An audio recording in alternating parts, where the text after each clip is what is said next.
Yeah, we're live. 10:12. Hopefully everybody's doing good. Hopefully you guys had a good weekend and a good Halloween, and it was safe. That's important. We did not actually do trick or treating this year.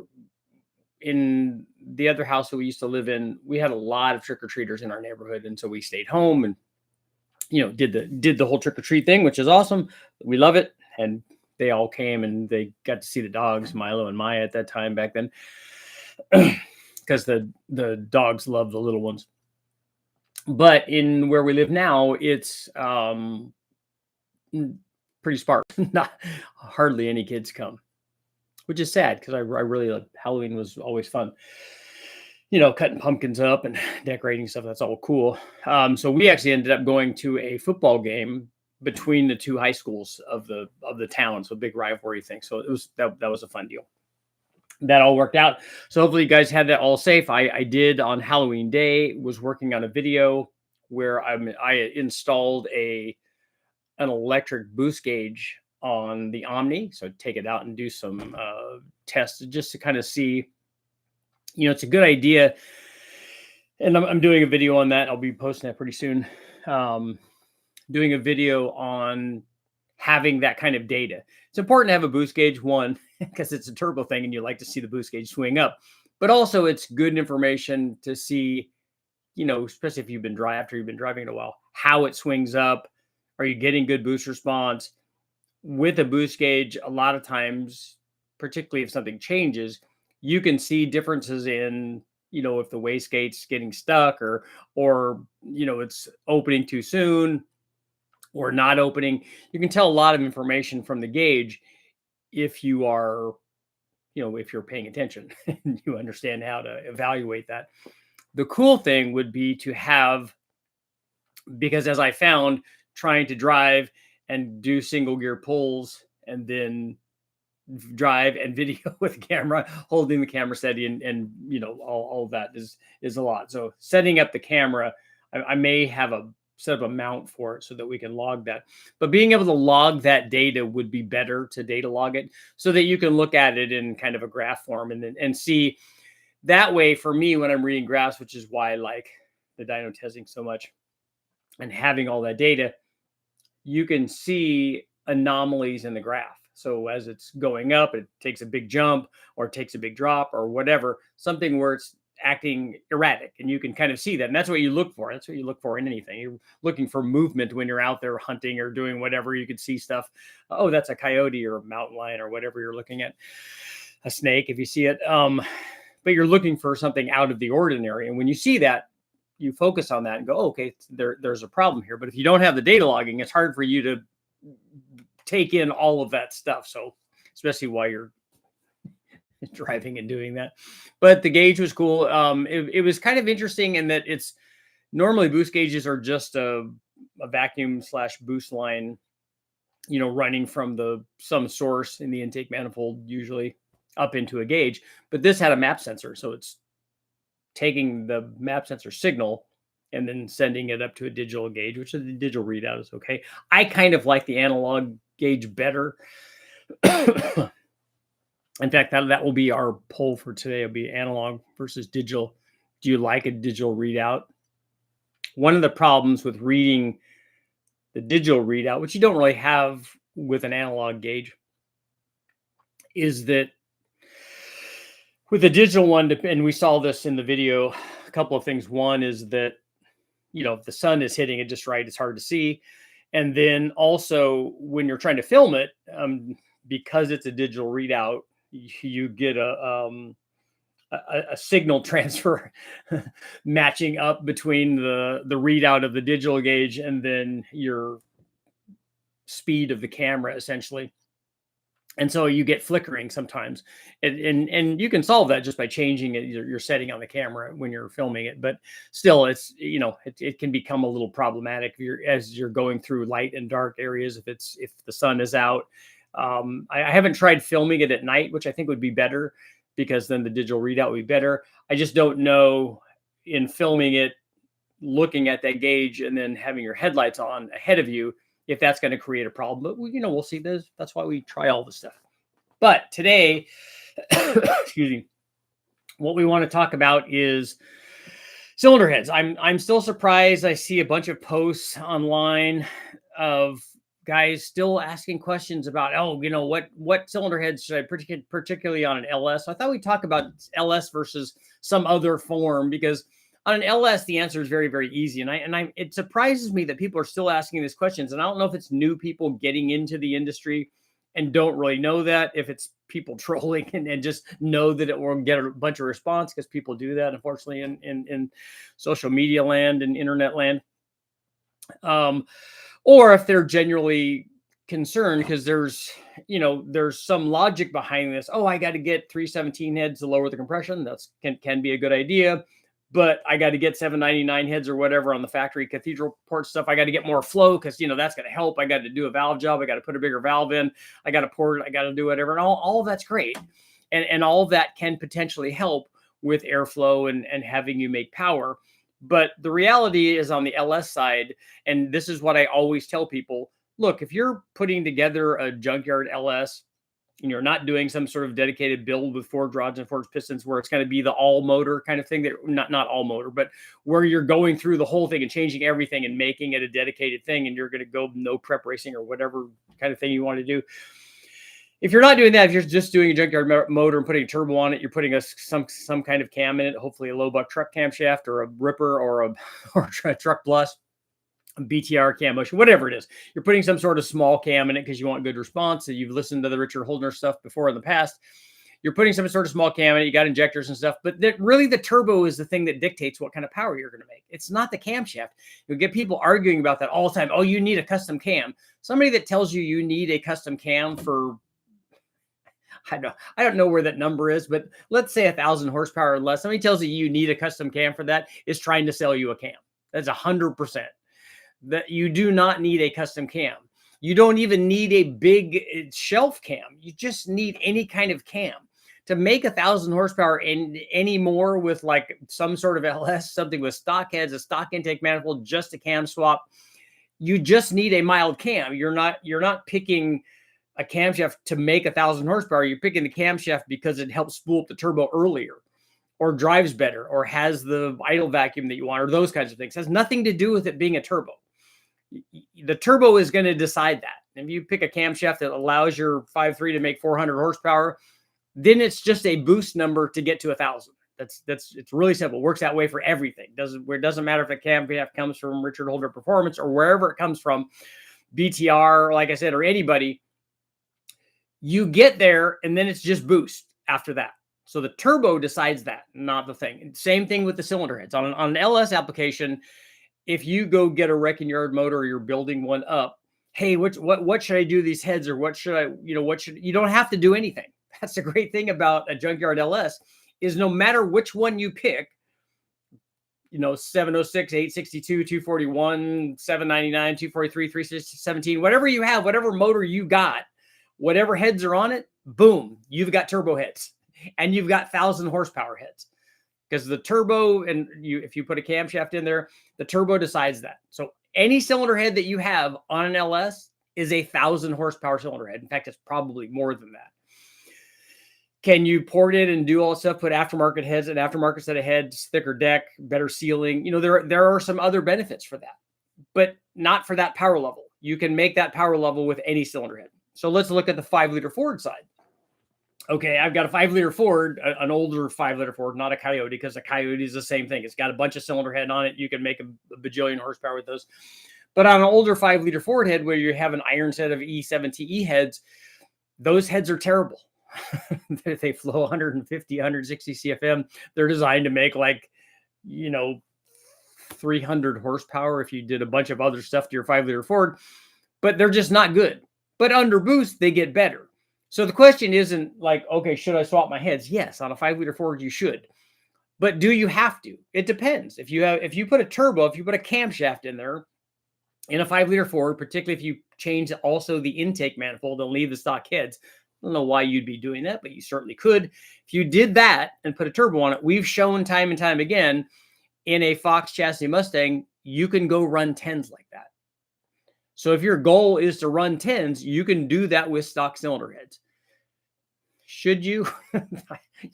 You can, so you can achieve that. So if your goal is to run 10s or 11s or 12s or whatever, up to that, you can run high 10s with stock cylinder heads. Not a problem at all. It's just the amount of boost. You can do that a lot easier. In fact, you could run 10s with a stock 5-liter, just all stock, except for obviously the injectors and stuff, just by putting boost to it. And we've done that before, guys. With Jimmy, when he was at HP Performance, he just put his turbo kit on there. He put the right size turbo on it. You turn it up, don't split the block, go out, and you can run 10s in a fairly simply modified Mustang with just, some minor things done to the suspension and tire on it, and don't break the transmission. You can go out and run 10s. You don't even have to modify the other things. You don't have to put a camshaft in it. You don't have to put an intake manifold on it. But with the stock head, stock cam, stock intake manifold with boost, you can run 10. So if your goal is to run 10s, just focus on the turbo. If your goal is to do more than that, and because then we tried to run it with heads, cam, and intake manifold and the turbo, and made a whole bunch more power and a whole bunch more torque and a whole bunch more split motor. But you can do that. So the question isn't, are better heads, will they help you make power? They definitely will. You'll be able to make, whatever power you want to make at a lower boost level normally. But on a 5-liter deal, you can get to a certain point. So is your goal this certain point? So decide on what modifications you have to make to get to that level, but you have to decide on that first. What is it I'm trying to achieve? People ask these very, very tiny, small thing questions like, hey, look, well, will these heads help? Yes, they will. They make more power. You go from a stock head to an Airflow Research 165 or 185 or Enforcer or whatever, or trick flow head or Dart or whatever. If you put a better cylinder head on there, it will definitely make more power. You're asking the wrong question. What do you want to achieve? Like, do you want a power level? Okay, can you achieve that with just a turbo? That's the question. Or for some guys, like a drag race goal. Can I run 10s? Yes, you can with just boost. And honestly, on a 5-liter Ford application, if you say, I just added a turbo to my stock motor, hopefully with ring gap, and went out and ran 10s, that's way more impressive than putting heads and a cam and intake manifold on there and going out and run 10s. I mean, if you can keep the block alive, you can run 9s or 8s or whatever, maybe while doing that, or just put a 351 in it. And then you can do the same thing and make lots more power. But doing that is more impressive. So decide on your goal and then decide on how you achieve it. And then start looking at, well, what if I dimple the pistons? And what if I change the rod ratio? What if I do all of these other things I shouldn't even be thinking about? Then start thinking about that stuff. But think about what my goal is. Think about what I need to achieve that. And then you can start talking about all of these other things. But like I said, 10s, all stock stuff. Lower than 10s for the power that you need to do that on a 5-liter Ford. Cylinder heads, even though those are junky, you could achieve pretty good things with boost with the stock heads. But on a 5-liter Ford, better heads. Even just aluminum ones so that they're lighter would be a better thing to do. So we'll see what you guys got going on. So the poll for today would be...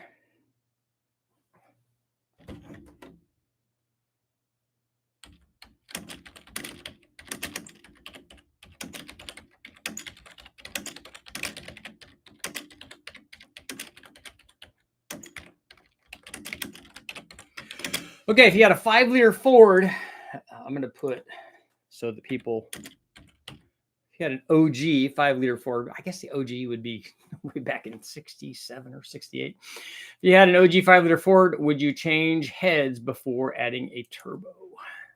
Turbo-y goodness. We are, Jimmy and I are looking, we're going to be testing some, we have air fill meters, which will help you guys when you're tuning and stuff, and then boost controllers. So you can work all that stuff in together. So that would be cool. Timing, prestige, 6-speed. What's going on? 6-speed, 85 notch. Nice. That's a lot of good stuff going on there. When's the next bit of inline 6 content? I don't know. On here, glorious inline 6-cylinder. Sitting in my 85 notch, eating pizza right now. 347 6-speed, 430s. Nice. Does that mean it runs 430s in the eighth? Because that would be really fast. Maybe you can just something weird, a VK, VQ, UZ. Yep, all that's good. I was curious about something. I'm looking into a VK56 paired up with a 6-speed manual transmission from a Nissan Frontier. I was wondering if you've done anything with a VK. I have not. But lots of guys have, at least with stock blocks and stuff. And just like anything, if you add power, add boost to it, it multiplies what's there. Lunchbox, what's going on?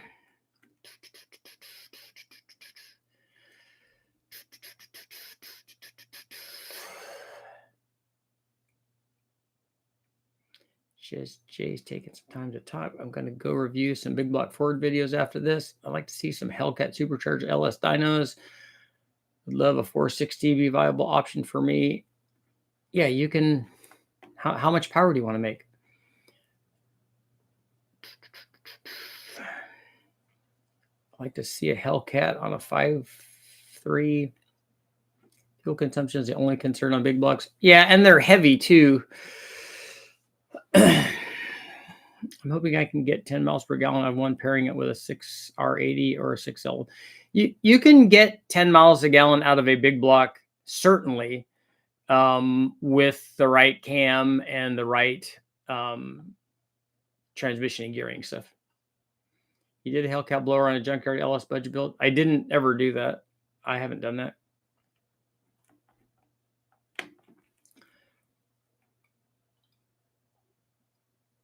I'd like to see you do some stuff on a VK compared to a Coyote. A VK doesn't compare to a Coyote. I think I'm going to end up doing a 6L90 in the truck if I auto swap because it works better with the Holly. VK will be better because it's bigger. No replacement for displacement.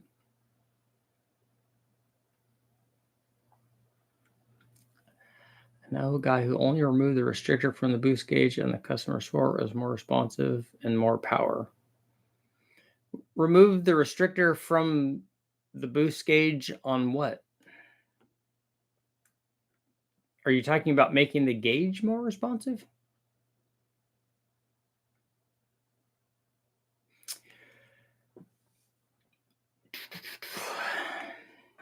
BK has the same problem as a Coyote with the oil pump.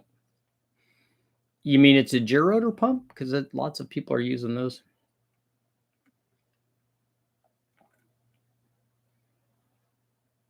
Can you suggest a combination build for an LSX 427 supercharger turbo pushing 1200 to 1500? I'm hearing 4-inch stroke crank isn't good for a boosted motor.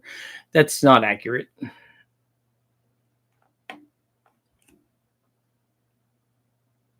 Lots of guys running 427s. You shouldn't be looking or be concerned about the bore and stroke.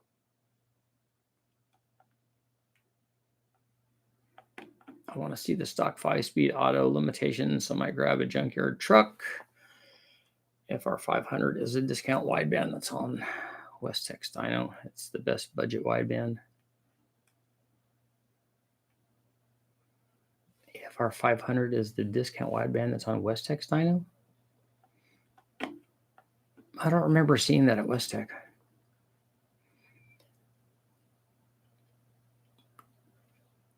Have you ever done a small block cylinder head comparison between a J head and some aftermarket heads? I want to see how much difference between them and a ported J head. So it would depend a lot on who did the porting on the J head.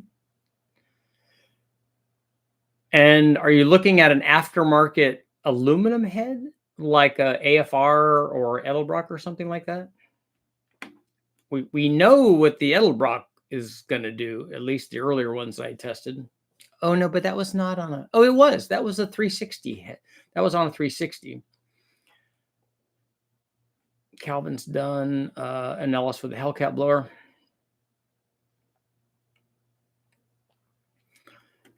Picking up a set of 75 Ford heads so far, 8 hours in one head. That's a lot. That's a lot of time to be spent on an iron head. Dulcich has some ported J or X heads. I don't know if his head is indicative of what other people do. He does a pretty good job. The A60 Nissans come with VKs and 5-speed autos. Westech uses an ECM wideband, and ECM makes the Ballinger.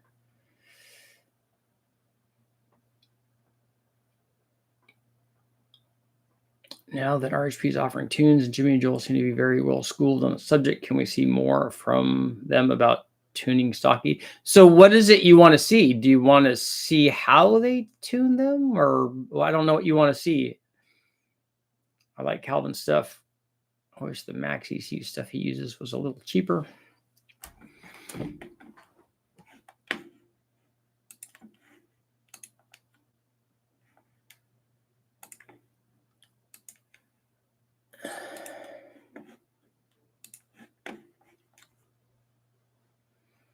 I figure Westech just uses the wideband on the Holly kit.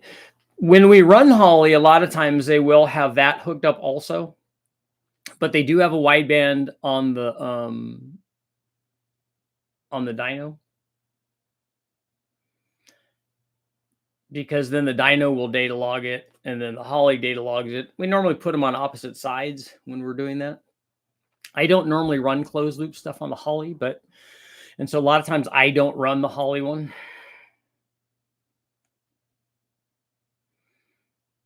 Tech Hunter, don't keep posting the same question.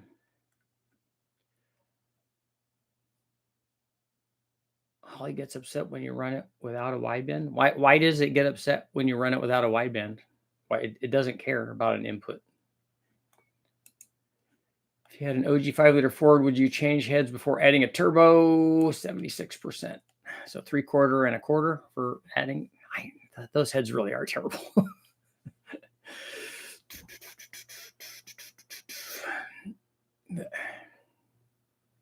I remember flowing those and then flowing all the other aftermarket stuff. I'm like, wow, this is gigantic. And then when you look at a Windsor head, even the very best, like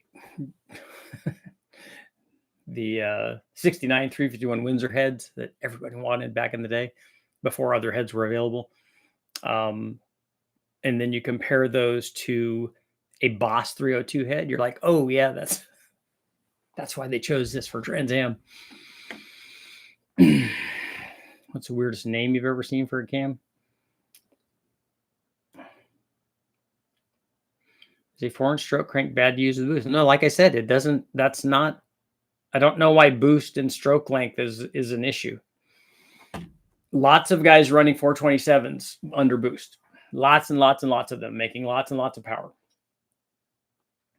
I know the BTR guys for a long time, and I don't know if this is still true. They were doing 388s, so a big bore and a shorter stroke. But I think that they were doing that for class limitations. The bigger motor should allow you to use bigger turbos and make more power if you're going for an ultimate thing. I mean, if you just extrapolate that to really high horsepower stuff, look at what Nelson does or what Steve Morris does, or those guys. Look at the big blocks that they do. They use much longer strokes than that, and make 4,000 horsepower. I have a 78 Ford motor. It says 351 400M on the sticker. It's on the valve cover. Yeah, that's a Cleveland headed. Do you ever plan on doing VK stuff? I don't have it planned right now because I don't have the ability to run it on anything. I don't have a bell housing for it. I don't have harness. I don't have anything for it.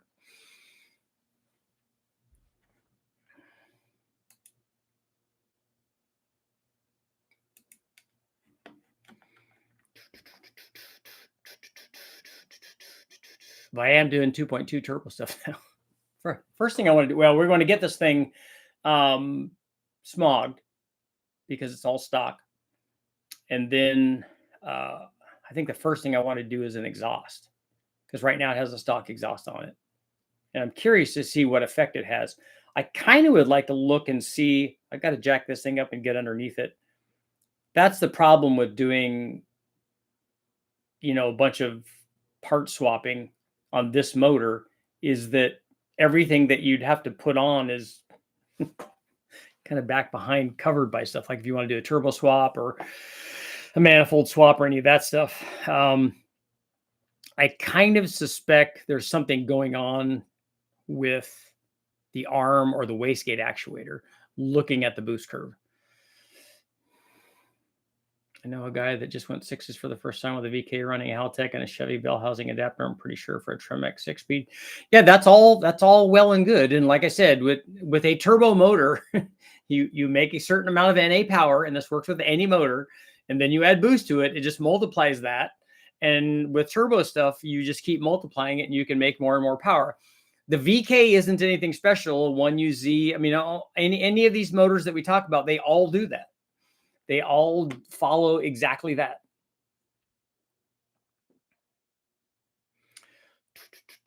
Is that engine pretty much nothing special? I guess there were a lot of them. I saved it though. I had something.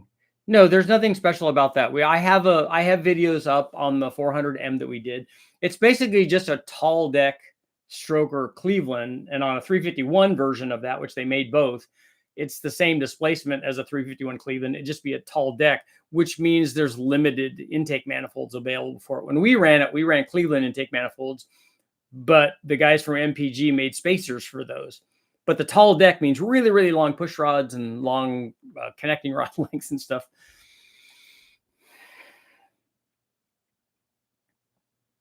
I just helped the guy start his engine on the other side of the world. I'm a global tuner. Nice. I guess what I get from the VK is it's a cheaper option to the Coyote. You can grab one from a junkyard. You know what else is that? An LS is also that. It's a much, much cheaper option than a Coyote.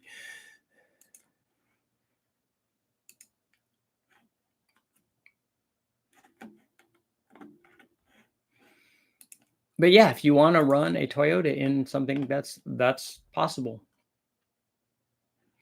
But there are no cylinder heads for that application, and there are probably a limited number of cams, most of which would be regrinds, I would guess, for that probably. Does somebody have cams other than the really, really expensive guys that do that? Speaking for myself, tuning my C6 LS3 ported head stage 1 cam and 10 pounds from a Vortec, I would like to understand what steps I can take to squeeze the next plus or minus 100 horsepower. Well, my question would be, what kind of fuel are you running? So the first thing I would do is put E85 in it, and then you can add 100 wheel horsepower without any problem at all. Because if you're running pump gas in it, you've limited yourself to power output because you can't run a lot of timing and or a lot of boost on that pump gas. So with E85, you certainly can. Otherwise, you could put your thing will take a much bigger camshaft. That would help. The heads are fine. You could spin the blower up faster and make more boost.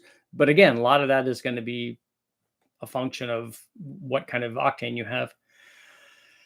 But a VK will hold up better to the forged internals and double over cam. It will hold up better than what? It's not going to hold up better than an LS. You're not going to make the, an LS already makes a lot of power and is a much cheaper way to go.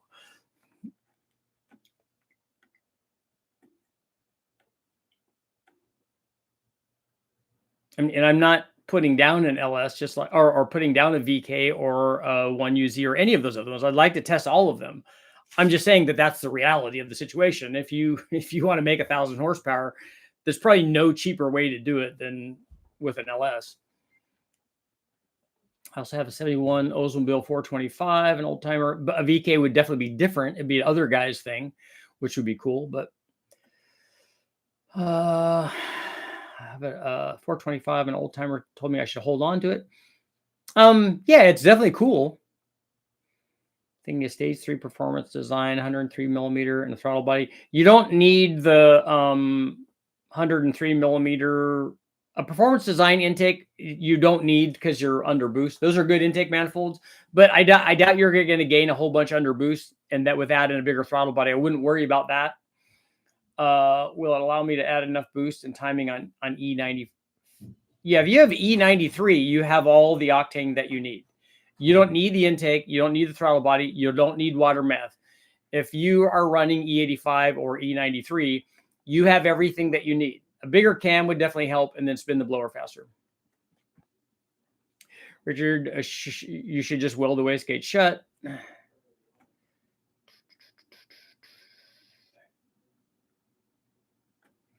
There's a company that sells cam sets for different turbo setups and street and strip NA setups. I don't know what you mean by for different turbo setups. Would you suggest I-beam rods over H-beams on a boosted application? No, I wouldn't. Again, that's a little question. That's a question for a little thing that we're talking about. I would go back to the big picture. What engine do you have? What are you trying to achieve? What power level are you looking at? It might be that you don't have to change the rods at all. Too bad you can't retrofit direct injection from an LT to an LS block. If I ever get a newer truck, I'll have to start over, or the dart block. You can put LT heads on a LS block, or vice versa. No E85 here. Does that mean that you have, is that 93 like pump gas then and not E85 or E93?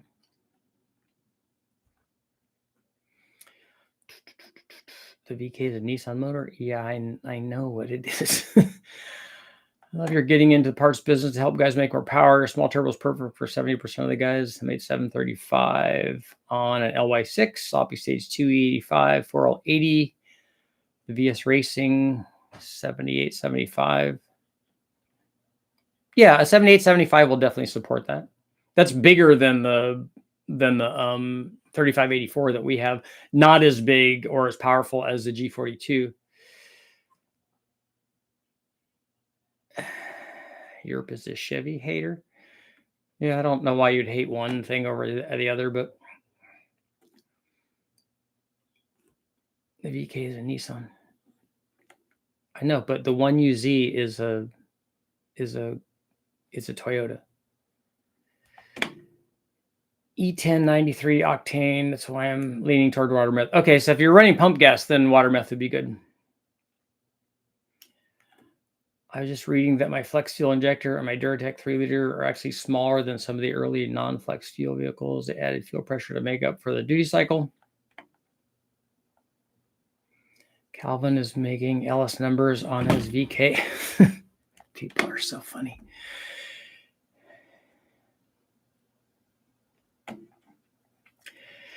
Richard, I got a fuel pump injectors installed in the Avalanche. Went right in, put the RHP sticker on it. There you go.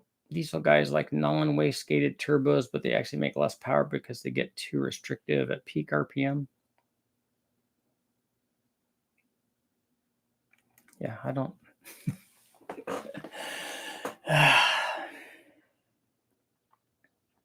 Yes, we understand the difference between a Tacoma and a Titan. I only picked up an LSX-RT for my LS2 Silverado. Now to figure out the rails. The LSX-RT is a good intake manifold. Certainly better than any of the Cathedral factory stuff. I never realized the Ford Duratec was so similar to the AJ30 Jag engine as well as the Aston Martin 5.9 liter V12. It doesn't surprise me that, because didn't Ford own them for a while? So it wouldn't surprise me that, I know that particularly the Jag engines were essentially modified versions of the Duratecs. Europe has not learned that every cam is a turbo cam. Yeah, I mean, first of all, I think it's cool that there are people that are making cams for them, but we had already stepped past that point. My question was, is it the people that make really expensive cams? Because there are people in Japan and Australia, the cam guys that are not, that are making cams that are like $500, $600, $800, $1,000, whatever. And then also, you can buy LS cams fairly cheap. So you can't compare those two things. They're not one of them, you know, they made millions and millions and millions of it, and is the biggest engine in the industry right now. The other one is not that. And but just like all the other engines, if you take an engine that's 300 horsepower and we add boost to it, hey, it could be a 600 or a 900, depending on how much boost rate. If you then make it into a 400, then it's 800 or 1200. They all do that, and it's not a surprise that they do that. I mean, people watching this channel should know that that's the thing. Doesn't matter if it's a small block Chevy or a big block or a VK or a UZ or an RB or whatever it is. They all do that. What size single would you recommend for a 5-liter in F-150 or 8 pounds max GT40 heads and a ring gap? Well, again, tell me what kind of power you're trying to make. I wasn't trying to correct him. He just made it seem like he thought it was a Toyota motor. I wasn't trying to correct him, but I'm going to make comments that are correcting him. It's all good. One of these days, I'm going to pick up a Gen 3 Coyote or a Gen 5, which would be an LT, and get dual port working with a Dominator. I think that the Coyote comes with dual port already, right? The LT does not. Other than the ZR1 motor had both port and direct injection, right? But the standards ones don't. An LT1 or an L86 or any of those don't. I thought that the Gen 5, and I could be wrong about this because I don't do a lot of testing with those, but I thought that ZR1 motor was the only one that had both. But I thought that the Coyote, I thought that all of those did, all of the later Gen 3 stuff. Snow is selling a stock LS3 intake with port injector for methanol, hoping this will solve the distribution problem that you and engine masters have found in your testing. Yeah, that is an issue with water meth. And if they could do port, I'm curious how they're doing that with small enough nozzles, because that also becomes the issue. You know, because you have nozzle sizes that, and I found with water meth is they usually want the smaller nozzle. And can they make them small enough to do what you would need to do in each individual cylinder? What's better for power, direct injection or port? The direct injection seems to be better because the reason being that obviously you can take into account the attending static compression that you can run without detonation, all this stuff. That's definitely a benefit on the direct injection. But also, since you're directly injecting the fuel into the combustion chamber, you have essentially better head flow because it's not displacing head flow. You don't have wet head flow. So that also helps power production.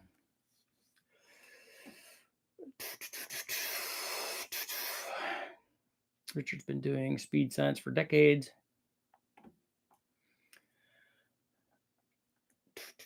I appreciate your information. The products you supply, are you going to have a Black Friday sale so I can get another turbo? We are going to do some Black Friday stuff. The U3R Toyota V8 is direct import as well. That's kind of cool.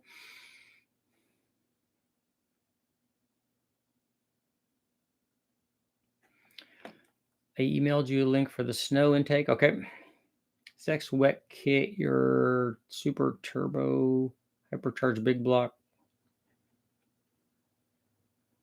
or 2UR, whichever the 5-liter is. I see a lot of UZs in the wrecking yards. I also see a lot of the 1 or 2J naturally aspirated things in the Lexus. Maybe I should grab one of those. Got to get 1400 horsepower from a stock bottom on 5-liter LS. Yeah, we did 1530 from a 6-liter with ring gap. Port is easier to make power because oversized injectors are more readily available. Yeah, I don't know if that's his leading question, which this seems to be. I don't think it's a matter of cost, because from a cost standpoint, port injection is way less expensive because the higher horsepower direct injected stuff gets very, very expensive.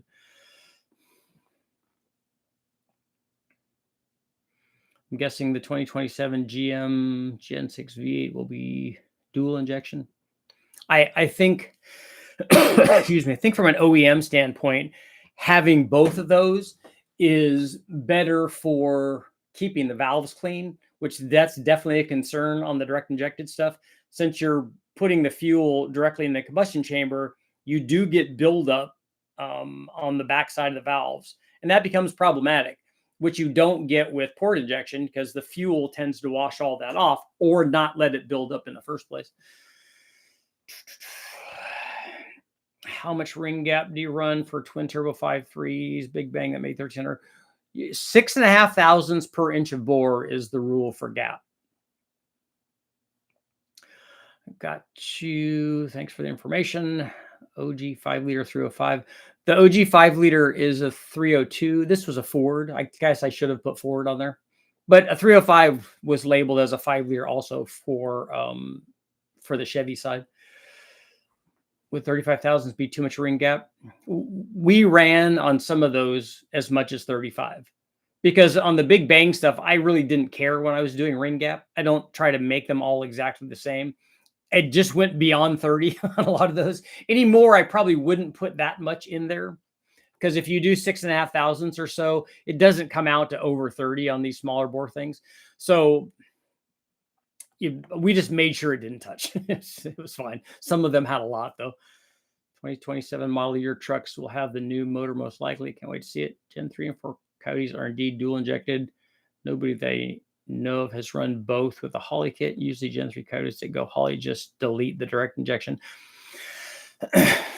I can see the argument for both of those. Like I said, the expense of the direct injection, if you can, and the other thing that I don't know about, and I'd like to talk to somebody that are doing like high horsepower Coyote things.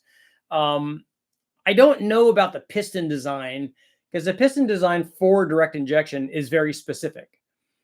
But I don't know if that piston design becomes more problematic, i.e. detonation sensitive, when you go to either both direct and port injection or a higher percentage of port injection or all port injection and no direct injection. Does that piston design become problematic with port injection? I just don't know. Would twin 70 millimeter turbos be too big for 78 for fast spool? Yes. So the question is, how much power do you want to make with the 5.3? You're not going to get 1500 horsepower from a 5.3 and fast spool up if that's what you're trying to do, unless it's a drag race application and you have a really high stall converter, you have two-step, you have quick spool valve that unless you employ those kind of countermeasures.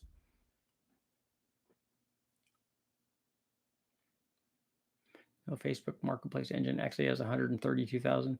What size single turbo for a 5-liter F-150 looking for 450 to 500? I think I would put our GTX 3584 on there with a 121 housing. I found a Suzuki Verona in the junkyard with a transverse mounted inline 6-cylinder. I think it's a 2.5 if I remember. You ever worked on a Suzuki? Yeah, I did a program with Suzuki, the company, where we ran a Suzuki Kazashi at Bonneville and set a land speed record with it. So I have that experience, but not this one that you're talking about. Like 1300, if it's 1300 flywheel or 1300 wheel horsepower. Same with the BOP. The 307 is a 5-liter. Yeah, a 307 is technically bigger than that, but if you did the math on it. But yeah, you can call all of those 5 liters. So it's 64s with a 6.3 spool air quick.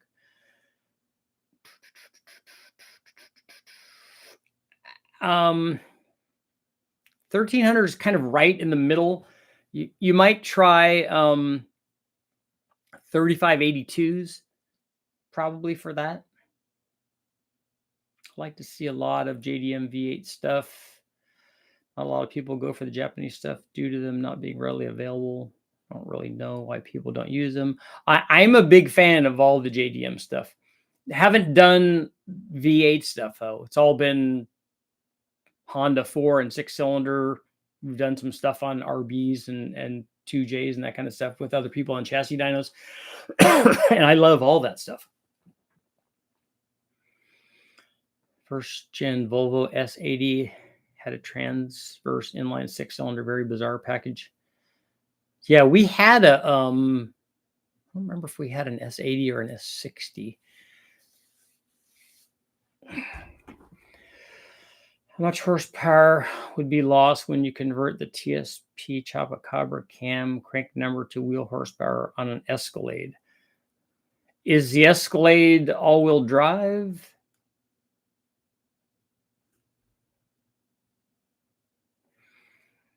If you subtract 100 horsepower from the flywheel number to the wheel number, it gives you a fairly good idea. Size of turbo is not relevant. 70 millimeter could be anywhere from 700 to 1,000.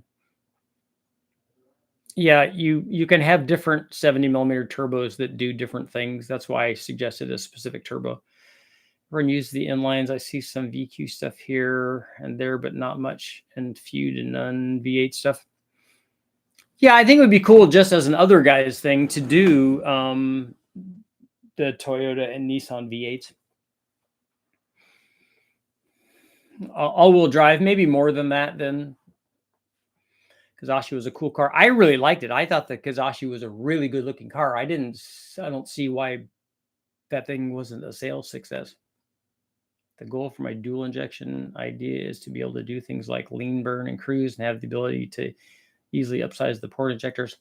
I think that's a good idea. You should definitely be able to get better fuel mileage with direct injection, and then add the spice with port injection.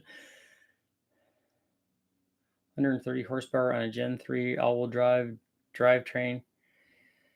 On your 408 build, did you need to clearance the block? I think we did.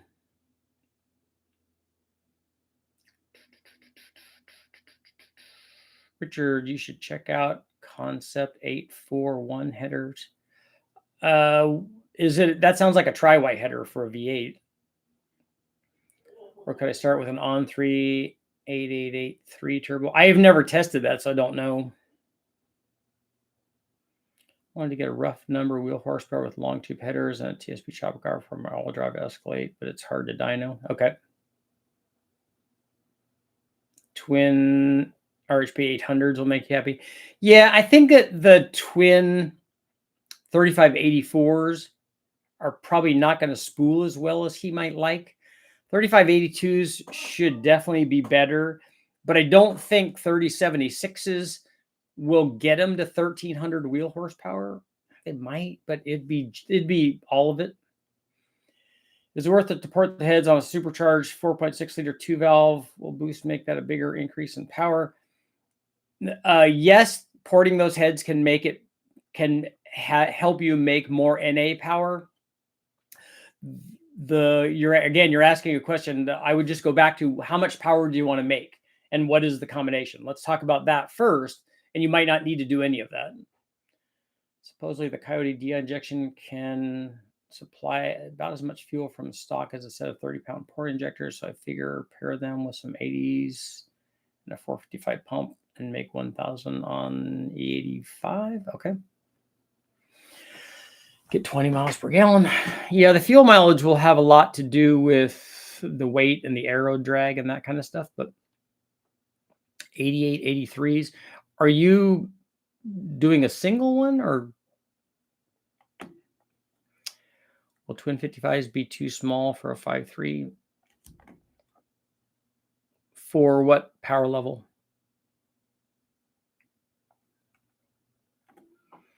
What's the status on the tuning you guys were promising a couple weeks ago? We have it already. I was looking to talk to this guys. I've had a low buck truck going in a 5.3. Are GT40 heads on first gen Lightning actually GT40 race car heads, or just the same? No, they're not. They're not race car heads. They're the name of them is a GT40, which is an iron production head. They're just better than the stock heads. They are equal length headers. Have to remember on the Escalade, engine sees higher loads because of the weight. If you ever get the new 6.2 TSP Chupacabra, I'm curious what the horsepower difference would be compared to the older 5.3 version, because I know a lot of people are putting the 5.3 TSP cam in the 6.2s. I think my neighbor put that cam in a 6.2. I don't have it to compare to anything, but it definitely is a bigger cam. And I wouldn't look at it like that's a 6.2 cam and the other one's a 5.3 cam. I would look at it as those are two different cams.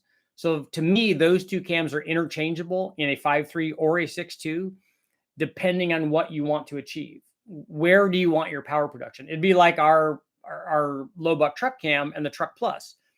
They both work in a 6.2. They both work in a 5.3 and a 6.0 and a 4.8. Doesn't matter. Where are you most concerned about your power production? For those two cams, it's pre 5,000 or post 5,000. That number shifts a little bit depending on what displacement you tested on. But basically, do you want more power below that or more power above that? And it's going to be the same thing for those two cams. Like 700 to 800 horsepower.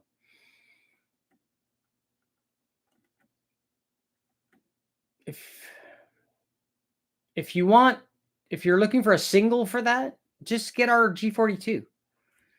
Running 2V heads is a good idea, but if you have the money for trick flow heads, they're better. I know a lot of people run 6466s. You don't want twin. I'm confused as to whether you're talking about a single or a twin. You don't want twin 7875s. I like using stock cams with boost because you can keep the stock tune below atmospheric. With a cam, you need to redo everything. It's hard to get stock results. Any more thoughts on later tuning? Gen 5 tuning? I think pretty sure that Jimmy and Joel can do that. Twin 55s will be very responsive on a 5.3. What do you think about the Aces tuner kit? I don't know anything about it because I've never tested it. When you go to tuning on your page, it shows no products found. We have it. A single 7875 and twin 6466s. The twin versus single thing is just packaging. And do you like the look of one better than the other? You can achieve the same thing with both turbos. You wanted to know what I recommended for turbos. I told you that. If you want 800 horsepower, you should get a single G42. If you want to be real responsive, you could get a single G35. E38 tuning on 6 liters. Oh, so is that a so I'm confused. Is that the 6-liter LS that they offered in the heavy duty versions? Is that an LS? Anyone have thoughts on Stalin Harness to make a 4L80 manual shift? Getaway, what's going on? 2500 HD. Yeah, so what is unique about that computer then? Maybe I don't understand why that would be different, why that would be a problem. How's our poll doing? 62%. If you had an OG 5-liter Ford, would you change heads before adding a turbo? It's interesting that it's goes more toward the no, and I think that -5 kind of creeps its way in there.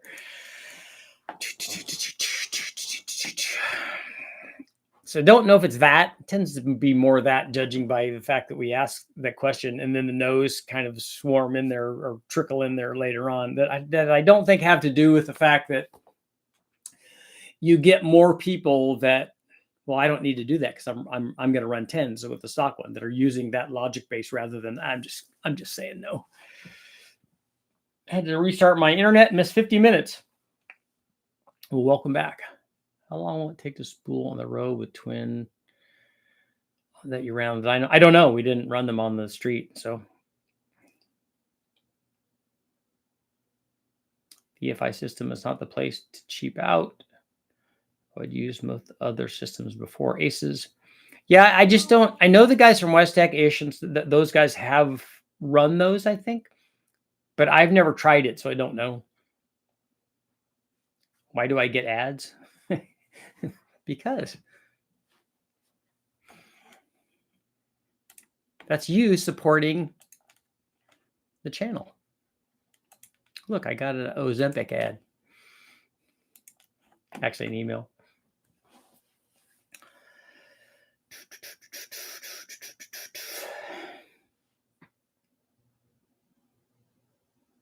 Yeah, I don't know. I haven't tried those. Cost and labor too, that seems kind of high. Bids on the harness seem to work fine with auto lockup. Only thing I'm seeing is that a bit more costly is $300 for the shifter that's needed. You want to manual shift that trans? So you can bang those gears. I sure wish the Omni had better shifting. One of the Engine Masters episodes really mentioned he has 2 fuel flow meters. Do you know what the meters are? Do you know what meters they are? I don't know what meters they are. The fuel flow meters are on the feed for basically the carbureted sections, just so that we can determine the fuel flow into each one of the bowls, basically on the carbureted stuff, so that we can measure fuel flow on both sides of the carburetor, the primary and the secondary side, because we try to even that out. Although on blow through applications, it's never even. In fact, it's never even close to being even.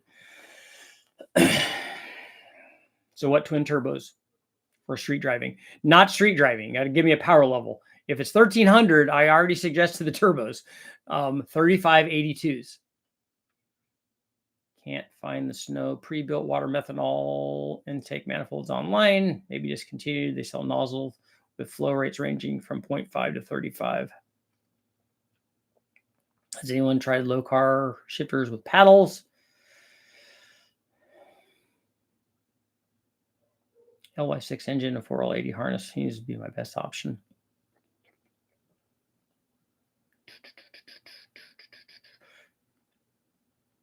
Raging, I think I'll check with Jimmy. We might have mirror images of those coming in.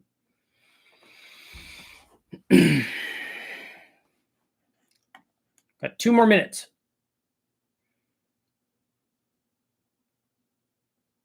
Prestige wants to know if anyone here has experience with the 6L80, 6L90 Holly kits.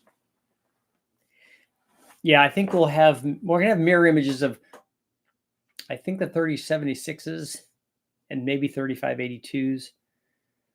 And we sold mirror image 3584s already. Just wanted to tinker with the weekends with the meters. You should be able to do a search for fuel flow meters and get a bunch of them that you could play with.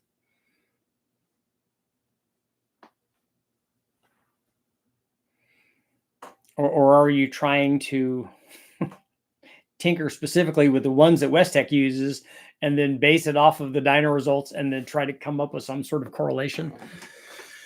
Because that's normally what people try to do. Try to. Are these all BTR cams? How would the Vortec heads compare to ported factory heads on the mild buildup? Yeah, I don't know.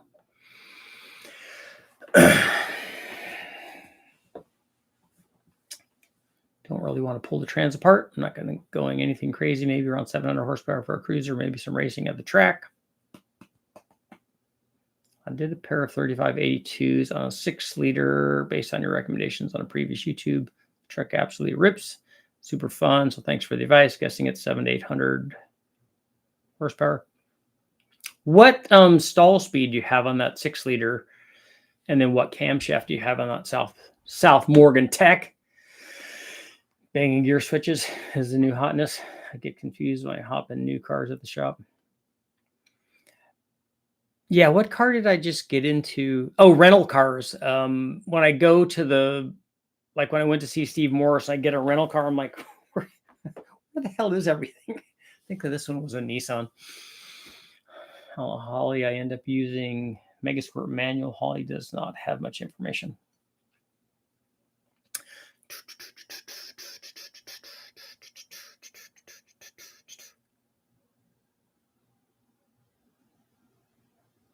Can't do those smoky rental car burnouts.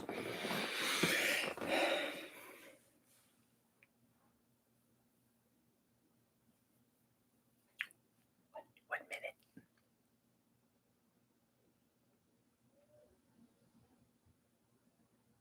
I'm gonna go out and ride the bike.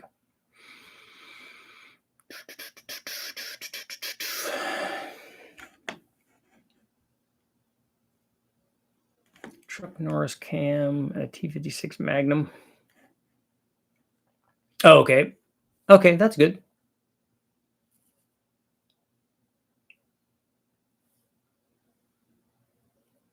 Sometimes turn the volume instead of the gear switch.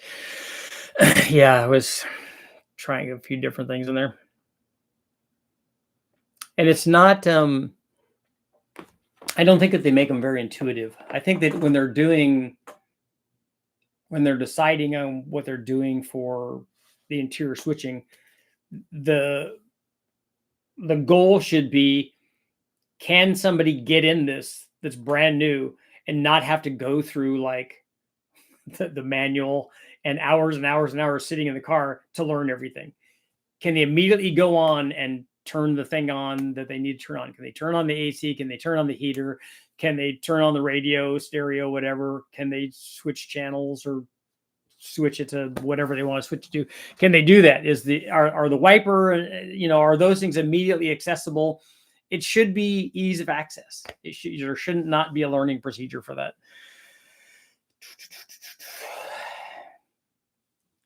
Amount of times you've been mentioned in the engine masters lets me know the guys respect your input.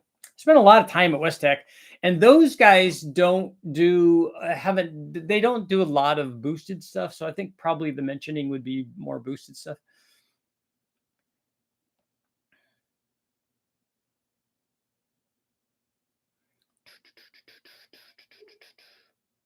They just did the Coyote versus the LT, I think there. So I was there when the motors were arriving and stuff, and poor Troy having to get everything ready.